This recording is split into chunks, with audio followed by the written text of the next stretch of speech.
My name is Morgan Purcell. I'm 31 years old, and 3 weeks ago, I buried my mother. The night before her funeral, a man I had never met pulled me into a hallway, pressed a small key into my palm, and said 7 words that cracked my life wide open. Your father has been lying to you. He told me there was a second will, one my father would destroy if he ever learned it existed. He told me that if my father found out I had that key, I was in danger. I did not sleep that night. By morning, I was standing inside a storage unit I never knew about, reading a letter from my dead mother that began, "If you're reading this, I didn't make it."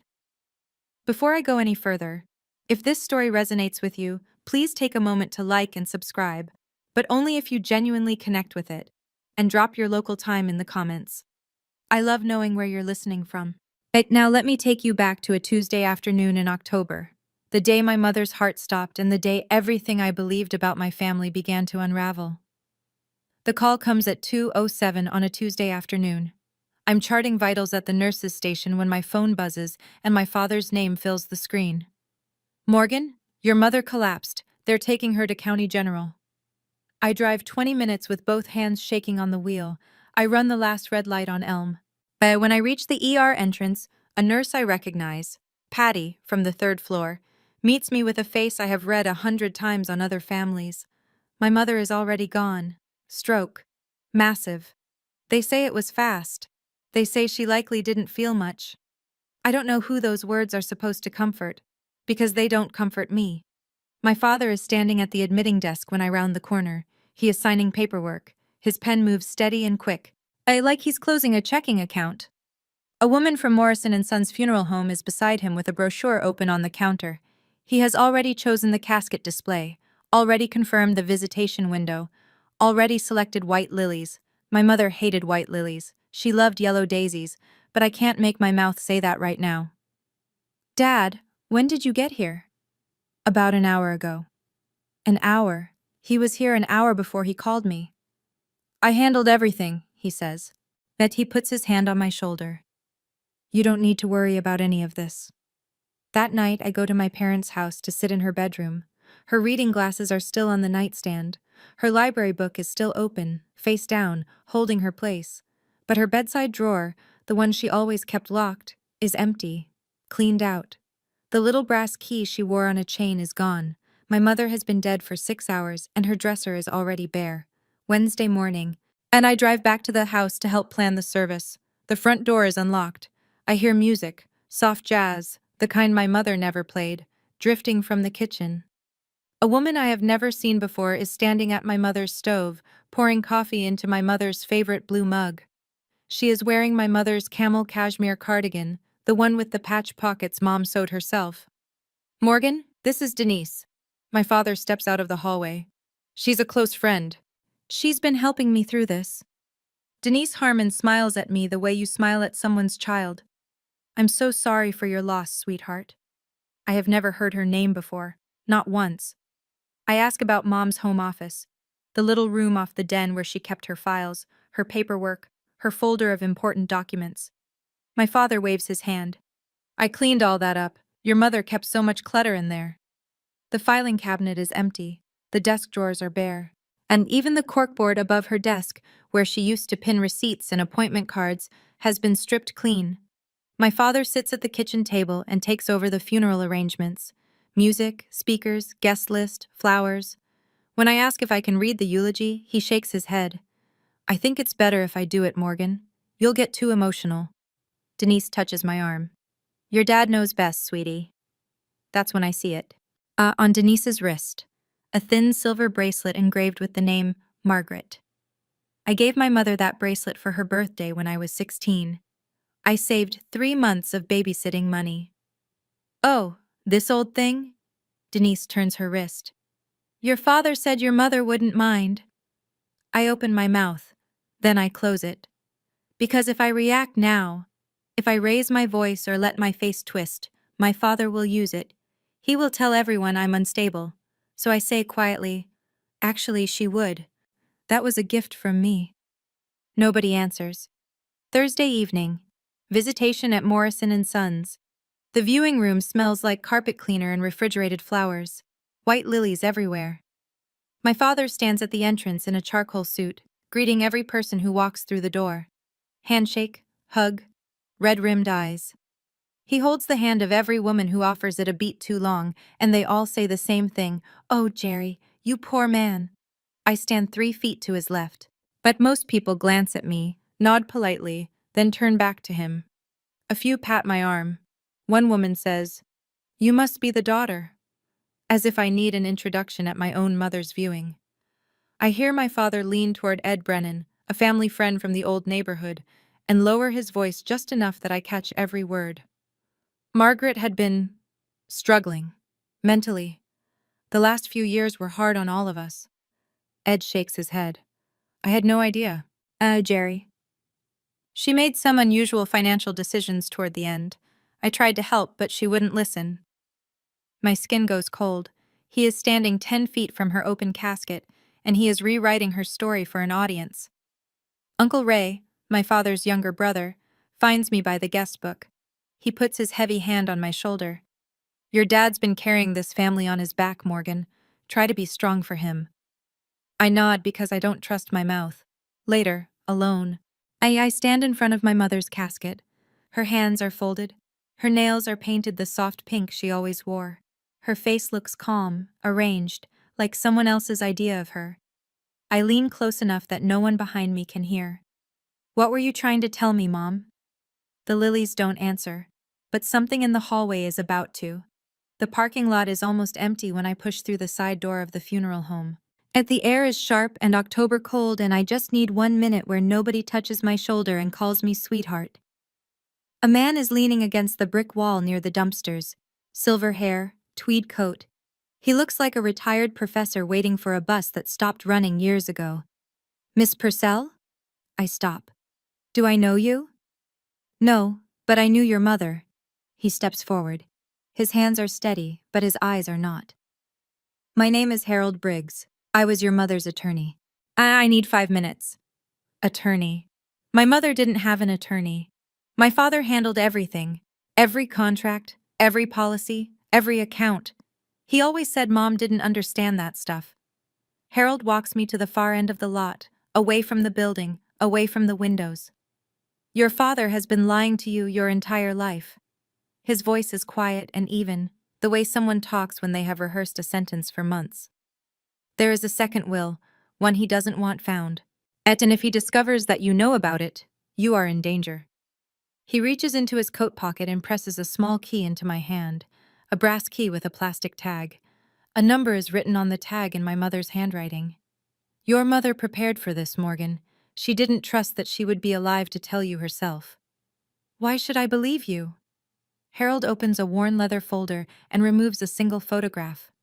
My mother, seated at a desk, signing a document, smiling faintly. On her wrist, the silver bracelet with her name. "I made a promise to Margaret," he says. "I intend to keep it." He turns to leave, then stops. "Check the unit tonight. Your father filed his version of the will this morning." 9 p.m. The storage facility sits behind a Dairy Queen on Route 11, the kind of place where people keep lawnmowers and Christmas decorations. Fluorescent lights buzz over numbered roll-up doors. My hands are shaking so badly it takes me 3 tries to fit the key. The door rattles up. Inside, 3 cardboard boxes on a metal shelf. My mother's handwriting is on every label. Box 1. 12 leather-bound journals, numbered 1 through 12, spines cracked from use. Box 2. Manila folders, thick with paperwork. Bank statements, insurance documents, photocopies of the deed to the house. Box 3 holds a single large envelope, written across the front in blue ink. "For Morgan, open first." I sit on the cold concrete floor and tear the seal, 4 pages. But my mother's handwriting, small, precise, unwavering. The first line, "My dearest girl, if you're reading this, it means I didn't make it. Your father is not who you think he is." The letter is organized the way Mom organized everything. Numbered points, dates, references to documents in the second box. She writes that my father took control of every bank account within the first 3 years of their marriage. That he moved $180,000 she inherited from my grandmother into a joint account, and then transferred it piece by piece to an account in his name alone. that he changed the beneficiary on her life insurance policy from me to himself 4 years ago, without her signature. And she writes, "He told me if I ever said a word, he would make sure you believed I was crazy. I was too afraid to leave, but I was not too afraid to prepare." At the bottom of the letter, one more line. "He took my money, he took my voice. Don't let him take yours." I close the envelope. I open box 2. And I start counting. The documents tell a story my father never wanted told. He filed his version of my mother's will with the county probate court at 9:14 this morning, 12 hours after her viewing, before the flowers on her casket had wilted. In his version, everything goes to him. The house, the joint savings, the life insurance. I receive a trust of $25,000, administered by Gerald Purcell. But in the second box, paper clipped to a sheet of my mother's notes, is another will. And dated 6 months after his, notarized by an independent notary public. 2 witnesses, clear language. The house goes to me, the savings go to me. And a separate life insurance policy I never knew existed, $200,000, with me as sole beneficiary, is referenced by policy number. My mother also left a handwritten note clipped to the will. Under state law, the later dated valid will supersedes all prior versions, Harold will explain. I understand now. If I do nothing, if I stay quiet, stay the good daughter, let my father handle everything, the court will accept his filing. The house, the accounts, everything my mother built, and everything that was stolen from her, lands in his hands legally. And the journals, the statements, the letter, all of it becomes meaningless paper in a storage unit no one will ever open again. I call Harold at 11 p.m. What do I do? We file tomorrow, and we need a forensic accountant. But Morgan, you cannot let your father know. Not yet. When I hang up, my phone buzzes. My father. Where have you been? It's late. I keep my voice flat. I went for a drive. I needed air. 3 seconds of silence, then. Okay, don't forget. The will reading is Thursday. 3 days. I have 3 days to keep my father from learning that the woman he thought he had silenced just spoke from the grave. I don't sleep. As I carry the boxes to my apartment and sit cross-legged on the living room floor under a single lamp and open journal number 1. My mother started writing when I was 6 years old. The first entry is dated March 14th. She describes my father asking her to transfer Grandma's inheritance, $180,000, into their joint account. For the family, he said, so I can manage it properly. Within 4 months, she notes, the balance dropped by half. She asked where the money went, and he told her she wouldn't understand. Journal 2. I'm 8. She writes about my birthday party, the one I remember being canceled because Mom was sick, except she wasn't sick. Gerald called the venue and canceled it this morning. He told Morgan I had a migraine. I was in the kitchen making her cake when he walked in and said, I told her you're not feeling well. I asked him why. He said, because I decided we're not spending that money. Morgan came home from school and wouldn't look at me. I remember that day. I remember thinking my mother forgot. I remember my father sitting on the edge of my bed that night saying, Mom's just tired, sweetheart. She tries her best. He used me. He used a child to build a wall between my mother and me. And I carried the bricks for him for 25 years without knowing it. Journal 3. I'm 11. And Mom tries to open her own checking account. Gerald finds the statement in the mail, and that night she writes, he told the Hendersons at dinner that I've been acting strange. I'm worried about her, he said. They looked at me like I was broken. She was documenting. Every entry dated, every claim cross-referenced. My mother wasn't fragile. She was building a record.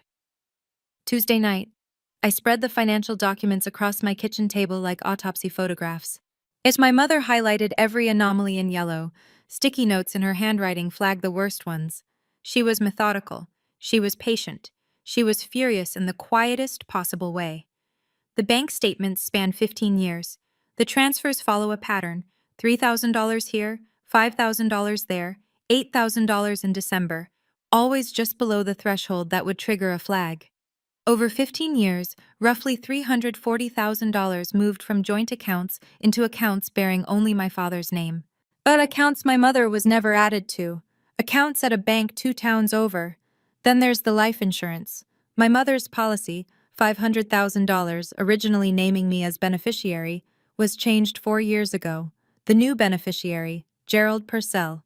The signature on the change form is supposed to be my mother's, but she placed the original next to a photocopy and circled the differences.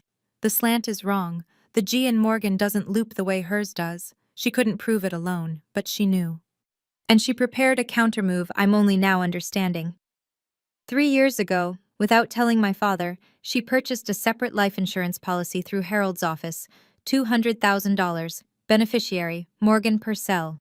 My father's name appears nowhere on the document. I also find, stapled to the back of a bank statement, a handwritten list titled Forged. 2 entries. 2 documents where someone signed Margaret Purcell's name, and it wasn't Margaret Purcell. And I sit back in the chair and press my palms against my eyes. $340,000. 25 years. That's the price he put on my mother's silence. And the forgery. That isn't just financial abuse anymore. That's a crime with a name. Wednesday morning. One day before the reading. I drive to my parents' house because that is what a good daughter does. And right now I need my father to believe I am exactly the daughter he raised me to be. And he's at the kitchen table reading the newspaper. Relaxed. Coffee steaming. Like a man whose largest concern is the weather. Morning, sweetheart. Want some eggs? Sure, Dad. He cracks 2 eggs into the pan. I met with the attorney yesterday. Everything is straightforward. Don't worry about the finances. I'll take care of you. Did Mom ever talk to you about her wishes? He doesn't turn around. Your mother didn't have a head for those things. I hear the front door open. That Denise walks in carrying a grocery bag. She is wearing a ring I recognize. My mother's garnet ring, the one Mom wore on her right hand every Sunday for as long as I can remember. Jerry said I should hold on to some of Margaret's things. Denise sets the bag on the counter. For safekeeping. I smile. I nod. I eat the eggs. In the car, I call Harold. We file the second will tomorrow morning, first thing. Already in motion. I've contacted Vivian Cole, forensic accountant, and the report will be ready by Thursday. Good. I hang up and sit in the driveway for a moment. Through the kitchen window, I can see my father laughing at something Denise said. He looks comfortable. He looks certain. When I pull out, he is standing at the window watching my car. His face is not grieving. It is calculating. That was the last lie I ever told him. Sure, Dad. Spoken over a plate of eggs in my dead mother's kitchen while her ring sat on another woman's finger. As sitting in that car outside my mother's house, I genuinely asked myself, am I overreacting? Is this just a clumsy, grief-stricken man who doesn't know how to handle a funeral? Or is this really the person who stole my mother's entire life while she was still living it? If you found that letter, those journals, those bank statements, would you trust them immediately? Or would you doubt yourself the way I did sitting in that driveway watching him laugh through the window? Tell me in the comments. I really want to know. Wednesday morning, 8:45. Harold Briggs meets me at the county courthouse before the clerk's window is even open. He's carrying a leather briefcase older than I am and wearing the same tweed coat. He looks like he hasn't slept much either, but his hands are steady and his voice is clear. We file now, he says, before your father's attorney can push the first will through processing. I watch the clerk stamp the document. As I watch her log this case number. The second will, my mother's real will, dated 6 months after the one my father filed, is now part of the official record. Harold explains in the hallway, keeping his voice low. Under state probate law, when 2 valid wills exist, the later dated instrument controls. Your father's will was drafted 5 years ago. Your mother's was executed 2.5 years ago, notarized by an independent notary public, and witnessed by 2 individuals who are alive and willing to testify. What if he says she was mentally unfit? Harold pauses. He expected this question. That's exactly what he'll try. It's why he's been telling everyone she was struggling and confused. He's been building that narrative for years, Morgan. But your mother anticipated it. He taps the briefcase. 12 journals, detailed, dated, cross-referenced to financial records. A forensic accountant's report confirming the transactions. 2 witnesses who sat in the room when she signed, who will testify she was lucid, determined, and fully aware of what she was doing. He looks at me over his glasses. Your mother didn't just make a will, she built a fortress around it. I nod. My throat is tight, but my voice is not. What about tomorrow? The reading? Tomorrow, we let your father go first. We let him finish, then I walk in. Wednesday afternoon. As I sit in Harold's small office above the hardware store on Main Street, the kind of office with a window air conditioner and a framed law degree from 1983, and listen to Vivian Cole's voice through the speakerphone. Vivian is a forensic accountant Harold has worked with before. She's been reviewing the documents since yesterday morning, and she sounds like a woman who has seen this pattern 100 times and is still angry about it. Approximately $340,000 transferred from joint accounts to accounts solely in Gerald Purcell's name over a 15-year period. Multiple transfers structured below reporting thresholds. Beneficiary changes on the primary life insurance policy executed without verified co-signer consent. 2 signatures on banking documents that do not match Margaret Purcell's authenticated samples. She pauses. This is textbook elder financial abuse. If the district attorney's office wants to examine this, there is more than sufficient documentation. Harold mutes the phone and looks at me. We'll have the written summary printed and ready for tomorrow. I'm making 3 copies. One for you, one for me, one for Vivian's records. What happens at the reading?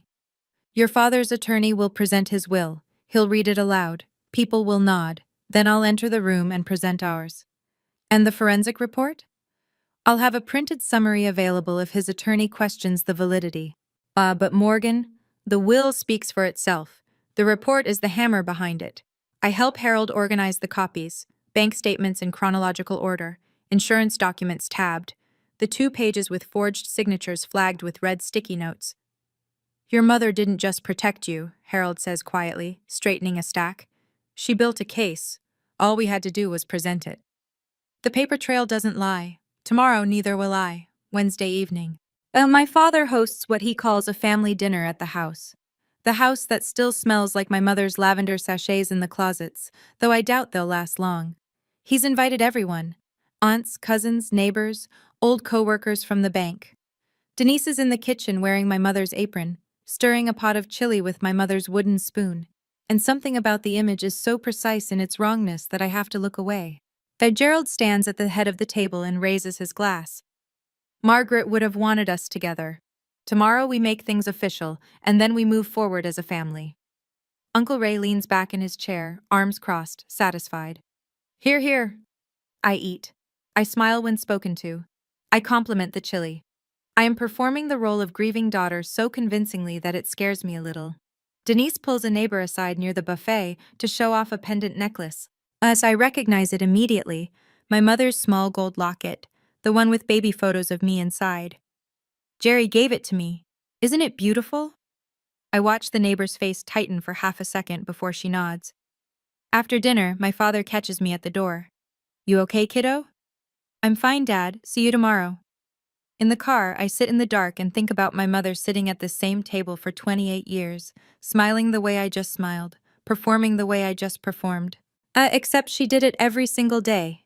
Tomorrow, I keep my promise. As I pull away, I see my father through the window, standing at my mother's desk, going through her wallet. He takes out her last bank card. He doesn't know that account was frozen this morning. In 12 hours, every person at that dinner table will know who Gerald Purcell really is. Thursday morning, 10 o'clock, Morrison and Sons Funeral Home, Conference Room B. But my father has arranged 30 chairs in neat rows facing a small podium. 30 chairs, for a will reading. Normally this is a private affair. Immediate family, maybe a close friend. But Gerald Purcell has turned this into a public event. I scan the room as people file in. Aunts and uncles, cousins I see twice a year, neighbors from Maple Drive, Ed Brennan from the old neighborhood, Bob Hensley, my father's golf partner of 20 years, 2 women from my mother's garden club, a man I recognized from the bank where my father worked before retirement. 30 witnesses. My father wants an audience. He stands near the front in a pressed navy suit, shaking hands, accepting condolences with practiced humility. Denise sits in the front row, legs crossed, in a new black dress, not my mother's clothes today at least. Uncle Ray takes the seat beside Denise, arms folded, jaw set, the enforcer. At the podium, a man I haven't met arranges papers inside a leather folder. Terence Holt, my father's attorney. Mid-50s, Good suit, the kind of confidence that comes from never being questioned in a room like this. I sit in the third row, quiet, hands in my lap. I look exactly like what my father expects me to be. The emotional daughter who will nod along and sign whatever is placed in front of her. My phone is in my pocket. I send one text under the edge of my purse. I'm here, third row. Harold's reply comes in 4 seconds. I'm in the parking lot. Won't wait for my signal. The room fills. The door closes. Terrence Holt clears his throat, and the performance begins.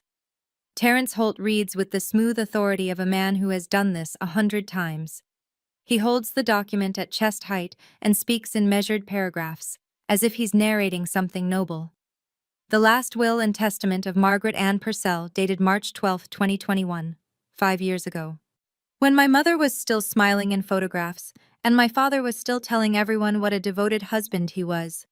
The terms are simple and brutal. The house on Maple Drive, appraised at approximately $380,000, goes to Gerald. The joint savings account goes to Gerald. The life insurance policy, $500,000, goes to Gerald. Morgan Purcell receives a trust of $25,000 to be administered by Gerald Purcell. $25,000. Managed by him. Out of everything my mother worked for, everything she inherited, everything she saved, I get an allowance, controlled by the man who took it all. Holt sets the paper down. My father stands. Margaret and I discussed this many times. His voice cracks just enough to sound genuine. She wanted me to make sure Morgan is taken care of. I'll manage things responsibly, as I always have. Heads nod. Ray says loud enough for the back row. That sounds fair. Jerry's always been the responsible one. A woman behind me whispers to her husband, Poor Jerry. My father turns to me. 30 people watching. He puts his hand on my shoulder and squeezes. I know this is a lot, sweetheart, but I'll take care of everything. You don't need to think about money. Then, quieter, but not quiet enough. Morgan's like her mother, wonderful heart, but not great with numbers. A few people chuckle softly. Linda Marsh, my mother's oldest friend, does not chuckle. She is watching me with steady, unblinking eyes. I let the silence sit for 3 beats. Then I say calmly, Can I say something? My father smiles. He thinks I'm going to thank him. He steps aside and gestures toward the room like a host offering a microphone. Of course, sweetheart. I stand. My voice is level. I just want to understand. Mom worked for 28 years. She inherited money from Grandma. She paid into her life insurance for over 2 decades. And everything goes to you? The room shifts. Not dramatically, just a slight tightening. A few people glance at each other. My father's smile fades by a degree. Morgan, this isn't the time. We talked about this. We never talked about this. Not once. Uncle Ray leans forward. Come on, Morgan. Your dad's been the one paying the bills for 30 years. Don't make this about money. Denise shifts in her chair and says, just loud enough. Poor thing. She's been so emotional since Margaret passed. Maybe she needs some time. My father lowers his voice into the register he uses when he wants a room to believe he is concerned rather than angry. See, this is what I was worried about. She's not in the right headspace to deal with these things. And there it is, the playbook. Exactly what my mother described in her letter. Step 1, dismiss. Step 2, diagnose. Step 3, control. If 30 people are looking at me now, some with sympathy, some with discomfort, a few with the expression people wear when they think they're watching a fragile woman unravel. Uncle Ray mutters, Girls and money don't mix. Your daddy knows what's best. I look down at my phone. One new message from Harold. I'm at the door. My father turns to Terrence Holt. I think we're done here. Holt nods and begins gathering the papers. The room exhales. People start reaching for their coats, their purses. It's over. Gerald Purcell has staged his performance, and the audience is ready to go home believing exactly what he wanted them to believe. Gerald takes Denise's hand and faces the room. I appreciate everyone coming. Margaret would be touched. Ray stands and claps once. Let's give Jerry some peace. The man just lost his wife. This is the moment. I rise from the third row. My hands are trembling slightly, but my voice is not. Actually, we're not done. Every head turns. Gerald's jaw tightens. Morgan, sit down. I'd like to introduce someone. The door to conference room B opens. Harold Briggs steps through with his worn leather briefcase in one hand. He is wearing the same tweed coat. He looks like a man who has been waiting 3 years to walk through this exact door. My father sees him, and I watch something I have never seen before on Gerald Purcell's face. Fear. Not surprise, not confusion. Fear. The specific, electric fear of a man who recognizes the one loose end he failed to tie. Because he knows Harold. Not well, but he knows the name. My mother mentioned him once during an argument 2 years ago, and my father dismissed it, told her she was making things up. He thought she was bluffing. She wasn't. Harold sets his briefcase on the podium and addresses the room.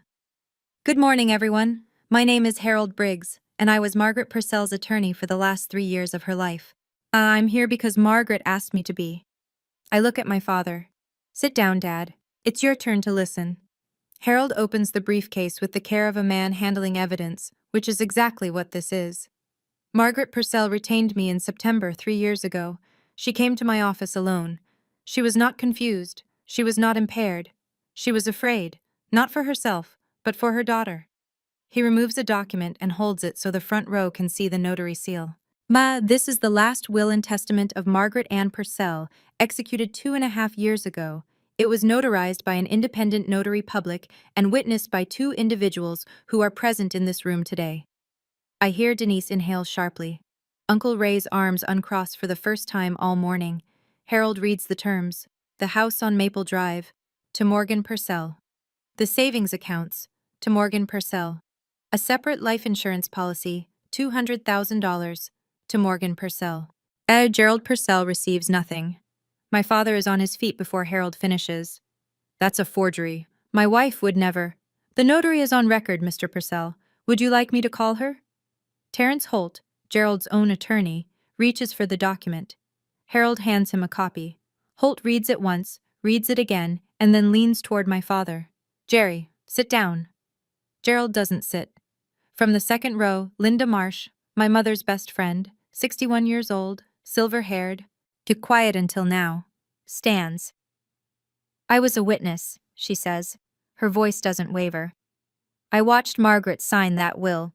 She was clear-headed and she was determined, and she told me, if anything happens to me, make sure Morgan knows. Harold addresses the room one more time. Under state probate law, the later dated valid will supersedes all prior versions. This will was filed with the county courthouse yesterday morning. The room is silent. 30 people. Not one sound. The silence fractures when my father slams his palm on the arm of his chair. This is ridiculous. Margaret was confused. She didn't know what she was. I'd like to read something. I stand. I am holding my mother's letter. The paper is slightly creased from where I pressed it to my chest 2 nights ago on the floor of a storage unit. Not all of it, just enough. I read 3 sentences, my mother's words, in my voice, in a room full of people who thought they knew our family. He took control of every dollar I earned. He made me ask permission to buy groceries, and when I tried to tell someone, he told them I was losing my mind. Doris Reed, the woman who has lived next door to my parents for 40 years, who brought casseroles every Christmas, who waved to my mother across the fence every morning, puts her hand over her mouth. Ed Brennan stares at the floor. 2 women from the garden club turn to each other with wide eyes. She was sick, my father says. Bet his voice has climbed half an octave. She didn't know what she was writing. I do not raise my voice. She dated every entry. She cross-referenced bank statements. She kept receipts for 12 years, Dad. Uncle Ray pushes up from his chair. This is a setup. You're trying to steal from your own father. Sit down, Ray. Linda Marsh, voice like a door closing. For once in your life, sit down and listen. Ray sits. The room is rearranging itself. Yet I can feel it. The way 30 people quietly revise a story they believed for decades. The concerned husband, the unstable wife, the emotional daughter. My mother spent 25 years being told she was crazy. My voice is steady. She wasn't crazy. She was documenting. Harold places his phone on the podium and presses the speaker button. This is Vivian Cole, certified forensic accountant. But I was retained to examine the financial records of Margaret and Gerald Purcell. Vivian's voice fills the room. Professional, precise, unhurried. The voice of someone who testifies in courtrooms and doesn't flinch. My analysis covers a 15-year period. Approximately $340,000 was transferred from joint accounts into accounts held solely by Gerald Purcell. The transfers were structured in amounts designed to avoid automated detection. While beneficiary changes on the primary life insurance policy were executed without verified cosigner consent. Additionally, 2 signatures on banking documents do not match Margaret Purcell's authenticated handwriting samples. She pauses.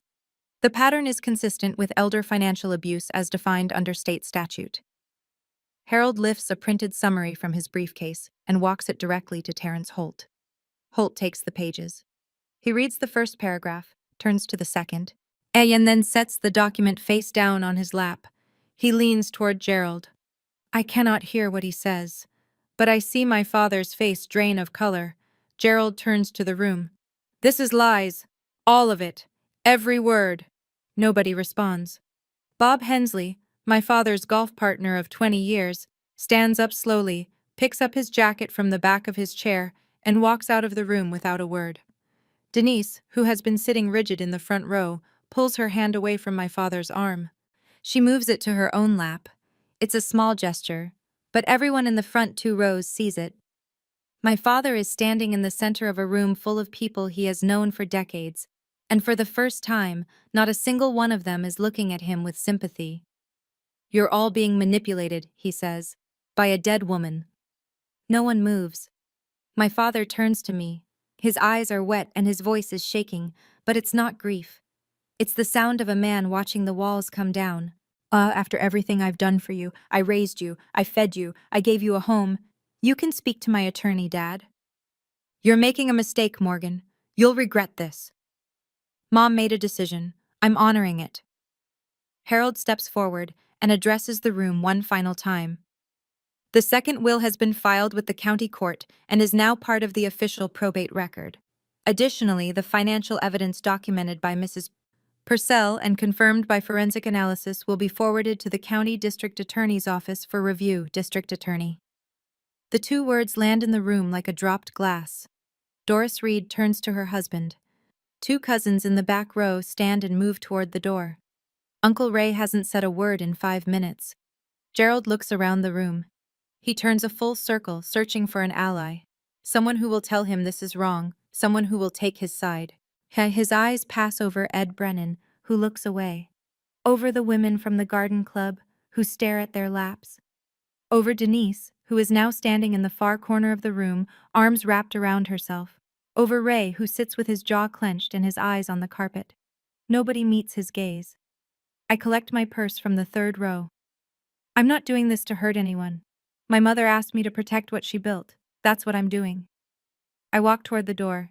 As I pass my father, yet he grabs my arm. His grip is tight. I look him directly in the eyes and pull my arm free. Don't touch me. I say it clearly. I say it once. I walk out into the October sunlight. Behind me, I hear his voice, high, cracking, desperate. She's lying. She's lying. But no one follows him out. 24 hours later, the calls begin. Terence Holt phones Harold's office at 9 a.m. Friday morning. I sit across from Harold and listen on speaker. I've reviewed the documentation you provided. Holt's voice is different today, stripped of the authority he wore at the reading. I've advised my client not to contest the second will. The evidentiary record is substantial. Harold nods at me. We appreciate the call, Terence. There's one more thing. I'll be withdrawing as Gerald's counsel effective today. Given the nature of the allegations, I'm unable to continue representation while maintaining my obligations to the bar. Gerald's own attorney has fired him. Harold hangs up and opens a folder. I've sent a formal letter to your father. You're requesting that he and any non-family occupants vacate the property within 30 days, per the probate agreement. And the DA?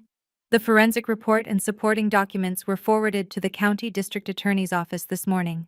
They've opened a preliminary review. That afternoon, my phone shows 6 missed calls from my father. I don't answer. But I listen to the voicemails later, in order. The first one is rage. You think you can steal from me? After everything? The second is bargaining. Let's talk about this. We can work something out. The third is a threat. I'll fight this. I'll fight you in court. The fourth is weeping. No words. Just the sound of a 63-year-old man crying into a phone. And even through everything, through the forgery and the theft and the gaslighting and the 25 years of lies, I feel something twist in my chest. Not forgiveness. Just the ache of recognizing that the man I loved as my father actually existed somewhere inside the man who did all this. I delete the voicemails and close my phone. In a town this small, 30 witnesses may as well be a billboard. By Monday, the story has made its rounds. Not the tabloid version, the quiet kind. Whispered over coffee at Barton's diner, mentioned between sets at the Rotary luncheon, discussed in lowered voices at the post office. Linda Marsh calls me on Tuesday. Honey, I knew your mama was hurting, but I didn't know how bad. I should have pushed harder. You were there when it mattered, Linda. You signed that will. She's quiet for a moment. She was so calm that day. Sat in Harold's office and signed like she was paying a water bill. But her hands were shaking under the table. Bob Hensley calls Gerald to cancel their standing Wednesday golf game. He doesn't give a reason, just says, I need some space, Jerry. Gerald knows what that means. Gerald goes to the Rotary Club that Thursday. People are polite, no one is rude. But no one saves him a seat, and when he sits at a table with 3 men he's known for 20 years, the conversation dies until he excuses himself. The small humiliations of a small town. No one confronts him. No one has to. Denise moves her things out of the house on Wednesday. She leaves quietly. No scene, no argument. On the kitchen table, she places every piece of my mother's jewelry she had taken. The locket, the garnet ring, the silver bracelet engraved with Margaret. She doesn't leave a note. I don't think Denise left because she realized my father was wrong. I think she left because the money was gone. That's an uglier truth, but it's the real one.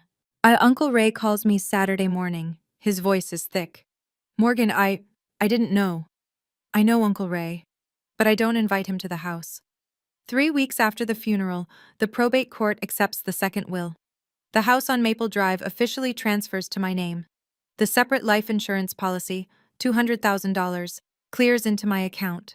The joint savings, approximately $85,000, remains frozen pending the DA's review, but Harold tells me it's only a matter of time. Gerald does not challenge the will. Terrence Holt, in his final communication, confirms. My former client has elected not to contest. He doesn't explain why, but I know.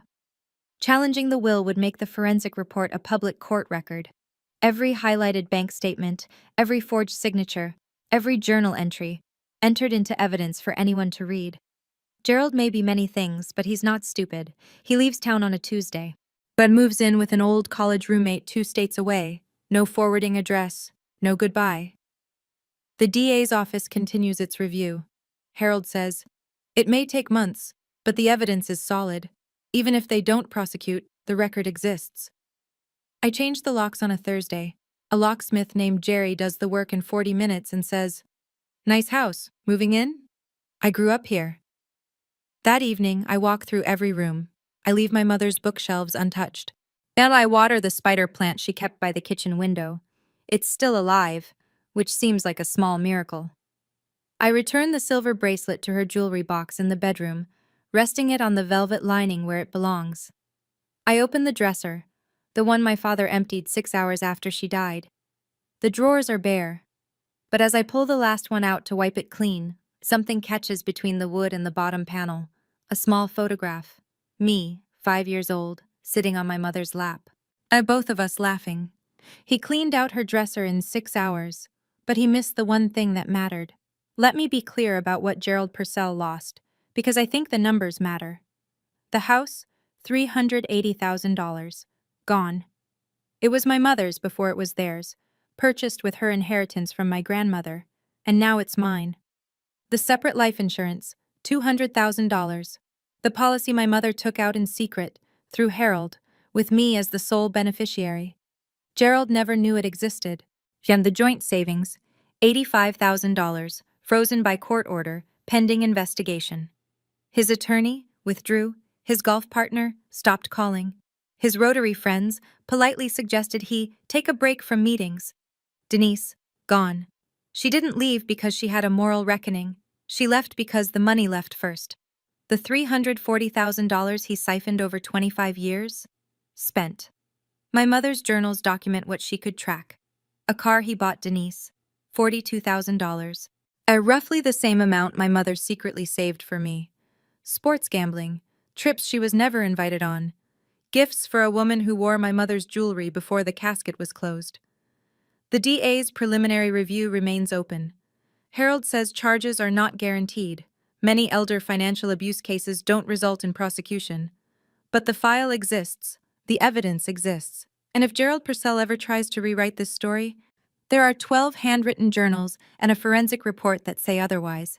He sent me a letter last week, 4 pages, handwritten, which tells me he's been sitting somewhere with nothing but time. He doesn't apologize. He writes that he was misunderstood, and that your mother always exaggerated things. I read it once. I fold it carefully. I place it in the box with the rest of the evidence. I don't feel victorious. I don't feel triumphant. I feel finished. And for the first time in my life, that's enough. It takes me 2 weeks to finish the journals. The first 9 are painful. A catalog of small thefts and large silences. A woman watching her life be dismantled one forged signature at a time. But the last 3 journals are different. In the final years, my mother stops writing about Gerald. She writes about me. About the afternoons I come home to visit and we sit on the porch and drink iced tea. And about the tomatoes she grows in the backyard and saves for me because she knows I love them on sandwiches.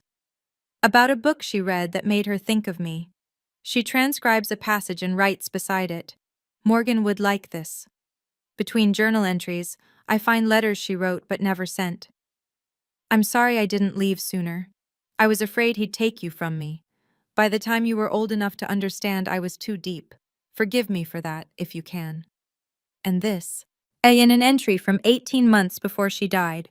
I opened a 529 education fund in Morgan's name 10 years ago. It's in the storage unit.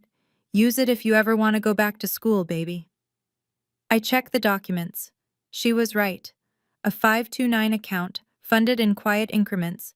$50 here, $100 there, skimmed from the grocery budget my father gave her every month. Balance. Approximately $18,000. Gerald never noticed because he never looked at what she spent.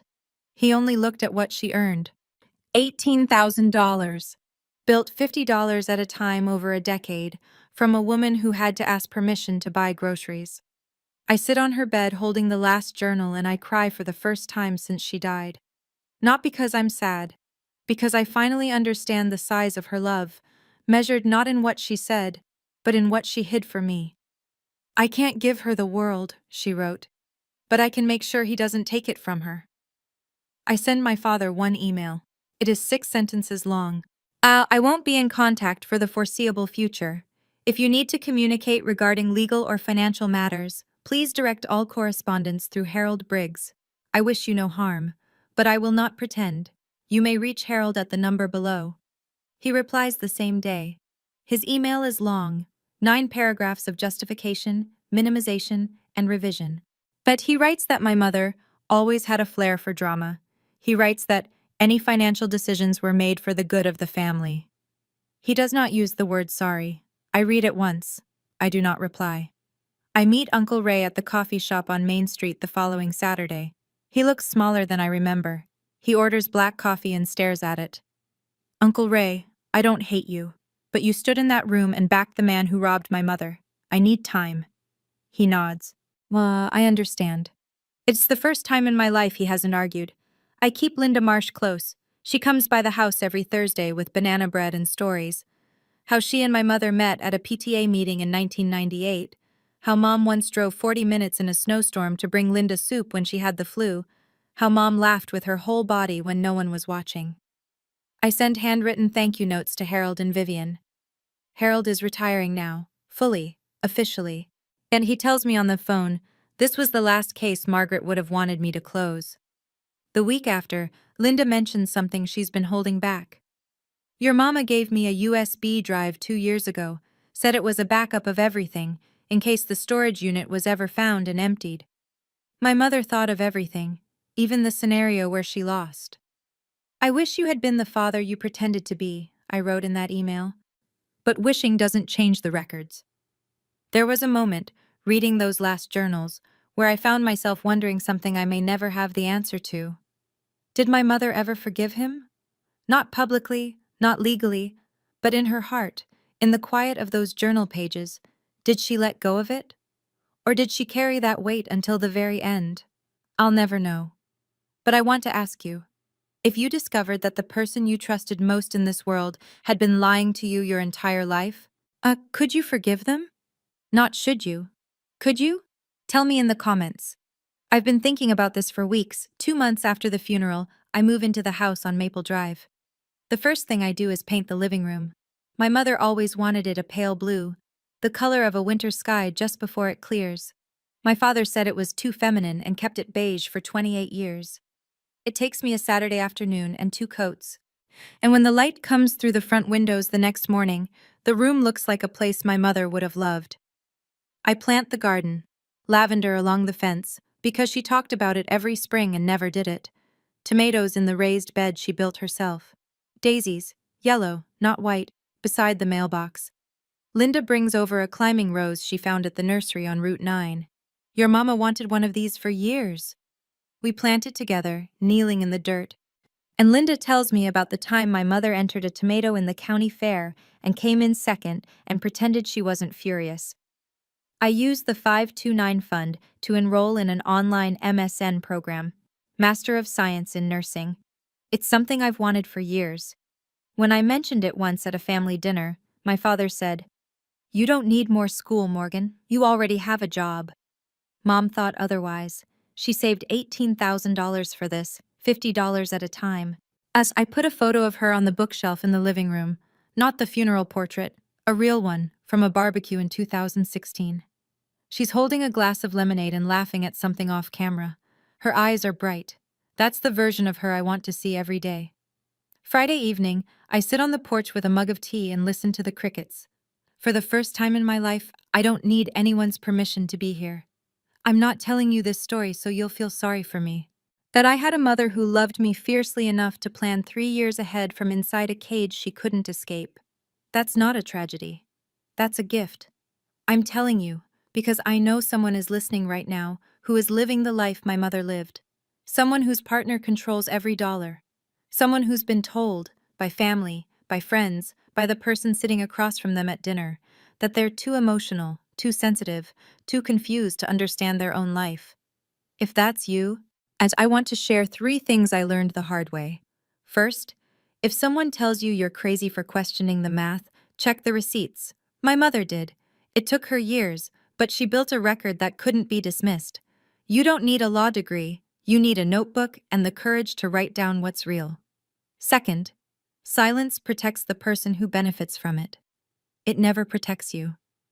My mother was silent for 25 years because she was told that silence was loyalty. And it wasn't loyalty, it was a leash. Third, you don't have to scream to be heard. You just have to show up with the truth. I didn't raise my voice in that room. I didn't need to. The documents spoke, the witnesses spoke, the numbers spoke. Truth is quiet, and it is patient, and it outlasts every lie ever told about you. I don't hate my father. I am disappointed in him in a way that I think will last the rest of my life. But I chose not to carry that with me. It's too heavy. And my mother already carried it long enough for both of us. She couldn't leave. But she made sure I could walk out standing up. I used to think being a good daughter meant being quiet. Now I know being a good daughter means finishing what my mother started. Here's where things stand today. Gerald Purcell is living in another state with a college friend. The district attorney's office has not closed its review. I don't check for updates. Harold will call me when there's something to know. 3 weeks ago, my father sent me a text message, the last one I'll mention. "You destroyed this family." I typed back 5 words. "No, Dad, you did. 25 years ago." I haven't blocked his number. I don't need to. A boundary isn't a wall. It's just a decision you make once and keep making every day. I don't respond. I don't engage. I don't explain. Some mornings I pour coffee into my mother's blue mug and sit at the kitchen table and feel her in the room. Not in a mystical way, just in the way the light hits the counter the same way it always did, and the spider plant is still growing, and the house smells like lavender because I planted it where she always wanted it. I keep her last journal on my nightstand, not to remind myself of what happened, but to remind myself that a woman with no power, no allies, no voice, found a way to protect her daughter from beyond the grave. She couldn't fight him while she was alive, so she armed me to fight him after she was gone. And if you're listening to this and something feels wrong in your family, a number that doesn't add up, a signature you didn't authorize, a question you're told not to ask, trust that feeling. Document it. Tell someone. Because the truth doesn't expire, it just waits. Thank you for staying until the end. If you know someone who might be experiencing financial control in their family, a partner, a parent, a friend who keeps saying it's fine when it clearly isn't, send them this story. And sometimes knowing that someone else walked through it and came out the other side is enough to make them start. If this story mattered to you, hit like and subscribe. I have more stories like this one, and they're all true in the ways that count. In the description below, I've linked another story I think you'll want to hear, about a woman who uncovered a family secret at the Thanksgiving dinner table that no one saw coming. I'll see you in the next one.